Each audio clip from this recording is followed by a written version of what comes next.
continuación, vamos a ver lo que no nos han contado sobre la Unión Soviética.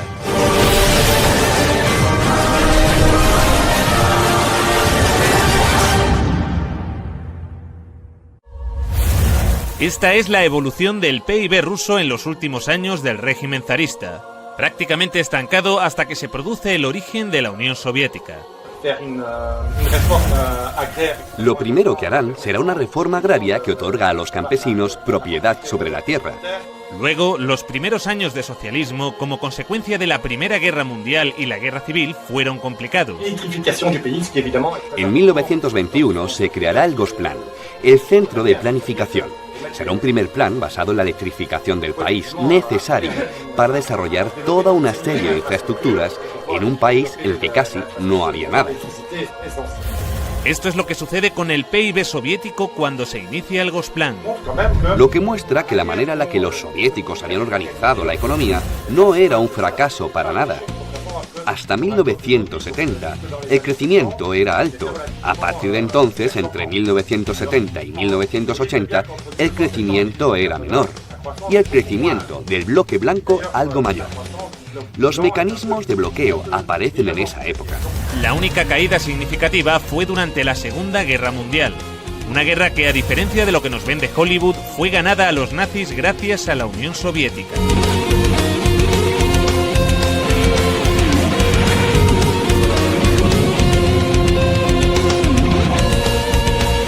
Stalingrado fue la primera gran victoria del ejército soviético. El triunfo del Volga es como un faro, el punto de inflexión de la Segunda Guerra Mundial. Solo en Stalingrado murieron más nazis que en todo el frente occidental junto. Europa y la URSS habían quedado devastadas tras la guerra. Elaboraron lo que más tarde se convertiría en el Programa de Recuperación Europea, que lograría levantar nuevamente a la Europa occidental. Europa necesitó que los Estados Unidos inyectaran cantidades ingentes de dinero para relanzar su economía. La Unión Soviética no. La URSS se desarrollaba más rápido que los países avanzados. No muchos países lograron cifras de desarrollo igual de rápidas. Algunos países de Asia del Este, tras la Segunda Guerra Mundial, lograron altos niveles de desarrollo, pero en la época era inigualable. En el año 1963, Rusia había pasado de un sistema monárquico con una economía agrícola atrasada a multiplicar por 52 su volumen industrial gracias a la economía planificada. La primera vez en la historia que un país alcanza tales cotas de desarrollo sin esclavizar o robar los recursos naturales de países subdesarrollados como hace Occidente. Y la calidad de su industria a menudo superaba a la occidental. En la antigua Alemania del Este, la economía comunista más eficiente, las normas estipulaban que las neveras y las lavadoras debían funcionar durante 25 años. Compré esta nevera en Alemania del Este en 1985. Tiene por lo menos 24 años. Nunca he tenido que cambiar la bombilla. Tiene casi 25 años. En 1981, una fábrica de Berlín Este empezó a producir una bombilla de larga duración. Los responsables de la fábrica presentaron la nueva bombilla en una feria internacional en busca de compradores occidentales. Cuando los fabricantes de Alemania del Este presentaron estas bombillas de larga vida en la feria de Hannover de 1981, sus colegas del oeste dijeron: «Os quedaréis sin trabajo». Los ingenieros de Alemania del Este dijeron: «No, al contrario. Conservaremos nuestros trabajos si ahorramos recursos y no malgastamos tungsteno». Los occidentales rechazaron la bombilla. En 1989 cayó el muro de Berlín. La fábrica cerró y la bombilla de larga duración dejó de producirse.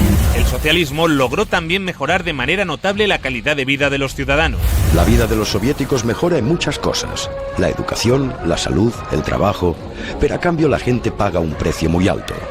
Desde Moscú, los dirigentes del Partido Comunista gobiernan con mano de hierro los diferentes pueblos y naciones que forman la Unión Soviética. Junto a los errores y a veces horrores, los rusos comieron por primera vez con los comunistas. Tuvieron educación con los comunistas. Tuvieron sanidad con los comunistas. La esperanza de vida subió de 40 a 70 años en 4 décadas y la mortalidad infantil se redujo en casi un 90%.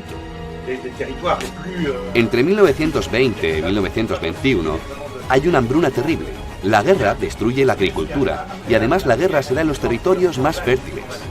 La economía planificada también logró resolver esto, tanto que el promedio de estatura aumentó, consecuencia de las mejoras en la alimentación tras la Segunda Guerra Mundial. Esta gráfica muestra los niveles de ingesta calórica per cápita en Europa y los Estados Unidos. Aquí abajo, España. Por encima de todos, la Unión Soviética. Crearon también el primer sistema sanitario universal y gratuito del mundo. Los servicios sanitarios actuales de la URSS son el resultado de 40 años de evolución, experiencias e investigaciones. Forman un sistema unificado que se extiende a todas las disciplinas sanitarias y cuyas ramificaciones alcanzan a todos los centros de población que constituyen las 15 repúblicas de la Unión, llegando hasta las más pequeñas y remotas aldeas y zonas agrícolas. En el año 1980, la URSS tenía más médicos y camas de hospital que los Estados Unidos de América. También crearon el primer sistema educativo universal y gratuito en el que se incluía la universidad. Todo el material escolar lo proporcionaba el Estado. En los años 70, la URSS tenía 5 veces más ingenieros titulados que los Estados Unidos. Y mientras los Estados Unidos pasaban la Gran Depresión con un 23% de paro, la Unión Soviética alcanzaba la plena ocupación. Sus oficinas de desempleo permanecieron cerradas hasta el año 88. Y las condiciones laborales no estaban nada mal. Con la Constitución Soviética de 1936 se estableció la jornada laboral de 7 horas, pudiendo verse reducida a 6 o incluso a 4 para las profesiones más duras. La jubilación era a los 60. Para los trabajos más duros podía llegar a adelantarse a los 50. Solo hacían falta 20 años cotizados para cobrar la pensión completa. Los sueldos se cobraban al 100% durante las bajas por enfermedad, y también tenías derecho a bajas si tus hijos se ponían enfermos. La baja por maternidad duraba un año.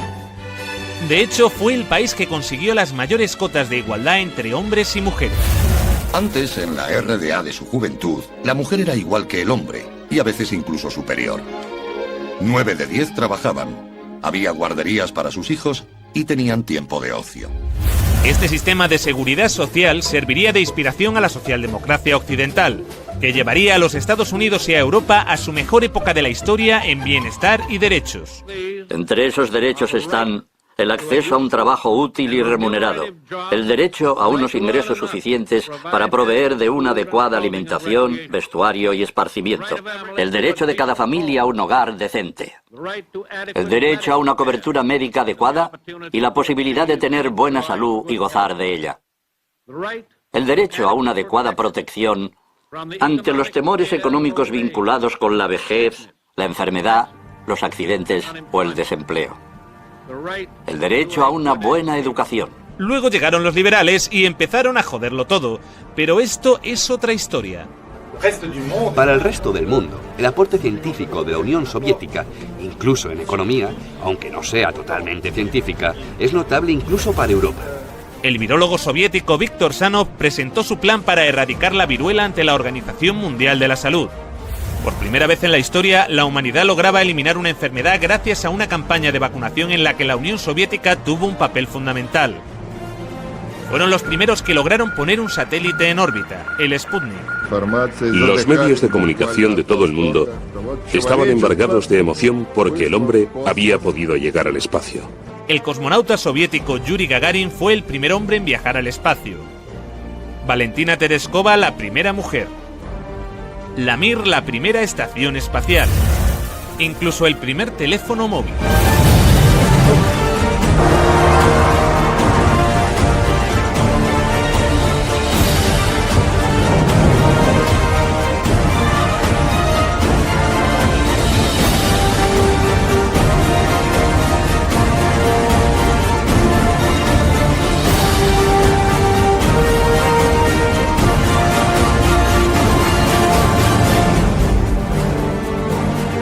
El acceso a los coches era difícil, pero el transporte público era gratuito y amplio. La red ferroviaria llegó a ser de las más grandes y desarrolladas del mundo. Nos enfrentamos al recorrido ferroviario más largo del mundo, el Transiberiano. Una sociedad que había logrado garantizar a todos los ciudadanos los bienes de primera necesidad. La vivienda, el agua, la luz o la calefacción no suponían más de un 30% del salario de un trabajador. Y si no podías permitirte una vivienda, el Estado te la regalaba. En la década de los 60 surgieron bloques de apartamentos en todas las ciudades soviéticas. Claro que estábamos contentos. Esperábamos esos apartamentos como el que espera a que el pastel salga del horno. Estábamos hartos de vivir con otras familias. Cuando nos mudamos nos pareció un paraíso. Vivimos aquí desde entonces y está muy bien. En Occidente, el socialismo causaba un enorme rechazo, entre otras cosas porque al no emitir casi deuda externa, los acreedores del FMI perdían una gran oportunidad de beneficiarse de la riqueza soviética. Sin embargo, mientras Reagan intentaba vender que el socialismo era un desastre, sus propios servicios de inteligencia le llevaban la contraria. En diciembre, un estudio de la CIA indicó que la URSS experimentó un crecimiento económico continuo y una mejoría en el nivel de vida de su población durante los últimos 30 años. Estos son 3 perros, uno americano, uno polaco y uno ruso. Están de visita, ahí el perro americano les explica cómo funcionan las cosas en este país. Y les dice, si ladráis lo suficiente, alguien vendrá y os dará algo de carne. Y el perro polaco pregunta, ¿qué es la carne? El perro ruso pregunta, ¿qué es ladrar? La habilidad de la economía soviética para mantener su viabilidad ante la ausencia de importaciones es mucho mayor que la de la mayoría y posiblemente todas de las economías de otros países industrializados, asegura la CIA en su informe. Pero la aventura socialista llegaría a su fin. A principios de los años 70, las reformas de Kosygin empezaban a descentralizar la economía. Esto produjo que la economía se empezara a ralentizar. 15 años más tarde, Gorbachov, para arreglarlo, decide empezar a liberalizar más el mercado. En 1985 Gorbachov llega al poder y lanza la perestroika. Como él mismo decía, su intención era un socialismo a la sueca. Pero en lugar de relanzar la economía, lo empeoró más. En el año 89, el PIB de la URSS caía por primera vez en décadas. En marzo de 1991 se hizo un referéndum preguntando por la continuidad de la Unión Soviética. Los ciudadanos votaron a favor de mantener la Unión con casi el 80% de los votos. Pero Boris Yeltsin y los Chicago Boys tenían otros planes.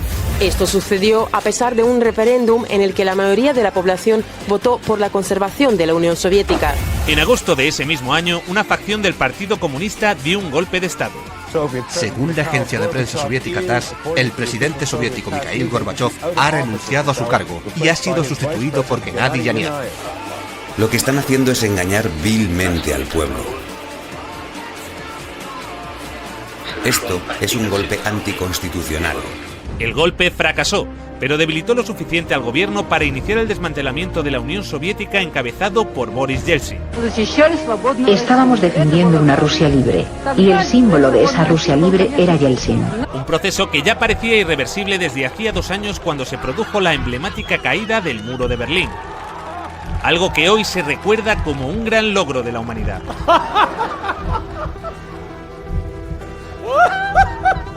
Aunque poco se habló de lo que sucedió después. El libre mercado llegó a Rusia, y con él, el caos. Se vendieron empresas estatales a precio de saldo. Gracias a la terapia de shock de Yeltsin, en 1992 los rusos consumían un 40% menos que en 1991. 1/3 de la población había caído en la pobreza, y la gente tardaba meses en cobrar su sueldo. Con las medidas liberales llevadas a cabo por Boris Yeltsin, el PIB de Rusia experimentó una caída en picado durante los 8 años siguientes. La corrupción era generalizada y el crimen organizado se disparó. Moscú se convirtió en el nuevo salvaje oeste. Eso sí, han construido unos rascacielos de puta madre en Moscú. Se pusieron a la venta más industrias estatales. Y así nació una nueva clase de empresarios multimillonarios con influencia política, los oligarcas. En 1998, el 80% de las granjas rusas estaba en quiebra, y 70.000 fábricas estatales habían cerrado. Crea pobreza, pobreza y pobreza. En 8 años, el número de pobres había aumentado en 72 millones, mientras Moscú pasaba a ser la ciudad del mundo con más multimillonarios. La pobreza se disparó también en los países miembros y satélites de la URSS. La antigua RDA fue una de las regiones que salió mejor paradas, pero también experimentó algunos retrocesos, especialmente en los derechos de las mujeres. Mujeres de la RFA piden que se apliquen las leyes que protegen a las mujeres en la RDA. Una época cómoda que termina con la caída del muro en noviembre de 1989. Sí que hay un Día Internacional de la Mujer, pero ya no se celebra de la misma manera. A las mujeres ya no se las homenajea como antes. Un retroceso que en ocasiones llegó a tener consecuencias trágicas. Miles de mujeres de la ex RDA se hacen esterilizar por temor a perder el empleo.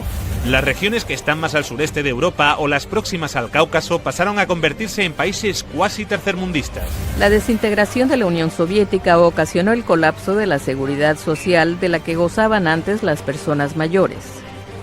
Numerosos ancianos viven hoy en la pobreza. La venta de riñones por dinero fue la única opción que la mayoría de ellos tenía para poder mantener a sus familias. Es difícil conseguir un empleo en las regiones de Moldavia. He escuchado que un riñón vale $95.000, o cerca de 100.000. Nos engañaron.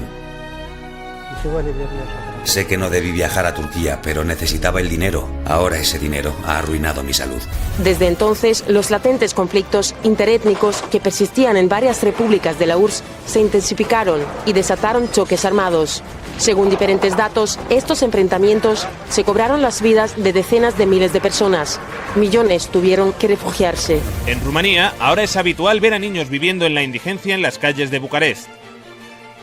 Y aunque los acreedores occidentales del FMI se beneficiaron enormemente de que en países como este se disparase la deuda externa, el grueso de la ciudadanía en Europa tampoco fue a mejor. En Europa hay 123 millones de pobres, pero los milmillonarios han continuado creciendo. Por alguna razón, desde la caída del muro de Berlín, en Europa no hemos parado de perder derechos y calidad de vida. Esa gran amenaza que se llamaba el comunismo y que estaba allí, obligó a los conservadores de aquí a tomar una serie de medidas. Dijeron, o les damos escuela y les damos sanidad y algo más, o aquellos del otro lado nos van a comer el turno. Cuando cayó el telón de acero, esta amenaza desapareció. Y dijeron, bueno, ya no tenemos por qué darles nada, porque no existe la amenaza. Pero como la URSS y Yugoslavia no existen ya... Mientras, los que vivieron el socialismo en primera persona a menudo lo añoran. Cuando se cambió aquello y se encontraron que tenía que pagar la calefacción, la electricidad, etcétera, etcétera. Una encuesta publicada en 2014 revela que el 60% de los rusos quieren que vuelva la Unión Soviética. Y es verdad que se fueron, porque tenían enfrente un escaparate, pero no se cuenta la segunda parte. La segunda parte, que en la Alemania del Este, en el Berlín actual, siguen votando a los antiguos comunistas. En las elecciones federales de Alemania, el nuevo Partido Socialista Unificado de la antigua RDA gana en los distritos de Berlín que pertenecían a la zona soviética. De hecho, se habla sobre todo con nuestros abuelos. Ellos nos cuentan lo que vivieron. Y en general lo hacen de forma positiva. En esa época había menos gente muy rica y todos los demás eran iguales. La riqueza se distribuía de manera equitativa. Había una justicia social. No es como hoy en día, que hay familias con menos recursos cuyos hijos no tienen grandes oportunidades. En Asia Central, esta añoranza es aún mayor. ¿Qué opinas de tu actual generación?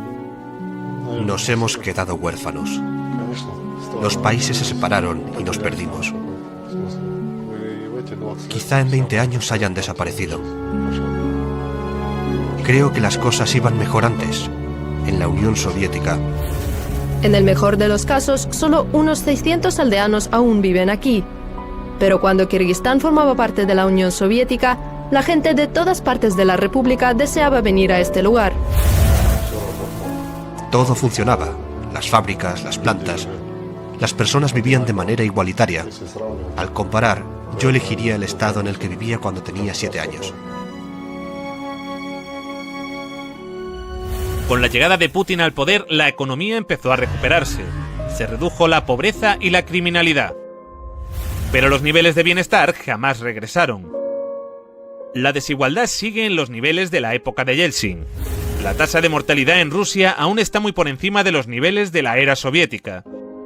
Y esto es en parte debido al deterioro del sistema sanitario, que ahora es de pago. No tuve que pagar por la escuela y la universidad, pero recibíamos una buena educación. Nos curaban de forma gratuita. En julio de 2010 murió de cáncer, mi prima. No pudo encontrar 30.000 rublos para una operación. Estuvo acostada varios meses. Las dolorosas inyecciones también las tuvo que pagar. De manera que sí, todo un logro la caída del comunismo. Un logro de la hostia.